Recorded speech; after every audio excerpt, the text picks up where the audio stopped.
nói mà. Raputa. 미쳤어? Mẹ chân nhá.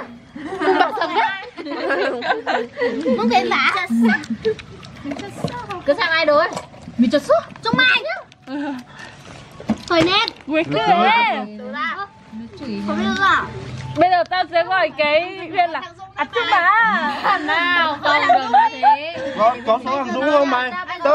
Tao không mang điện thoại. Mày không được chồng gì bọn tao đâu nhá. Mày phải gọi tao là Uni chứ. Có số Mày thằng hãy Dũng. gọi tao là Nona. Nào nó đi gì? Được. Lại Fuji. Lại Fuji. Không có số nói Có mày. bật lửa thật à? Đây, có số các bạn ra đây. Achuma. Cái gì? Chụp anh đẹp không? Đây Dũng nè. Chúc mừng sinh nhật Nhi nhá. Gọi nó đi, có số. Cái gì đấy? Bật lửa này. Tao đã phạt cô rồi. Không, tao chỉ đập ra. Sao mày? Đổ vào đấy á. Không, không. Ai ăn thì tự đập Đây đi. mày ăn đi, trời ơi, mày nói sao đấy. Tao muốn đập mà. Hát đi. Hát đi nhở. Mày ăn đi là tao đập. Ủa, Chiến Rồi Dũng á. nhưng mà Đâu với sim đậy nó. nhưng mà có gọi là Dũng không? Được, nó có lên không đấy?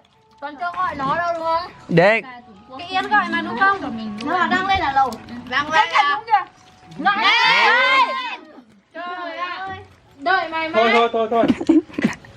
Tao tưởng là tối hay là tao không biết.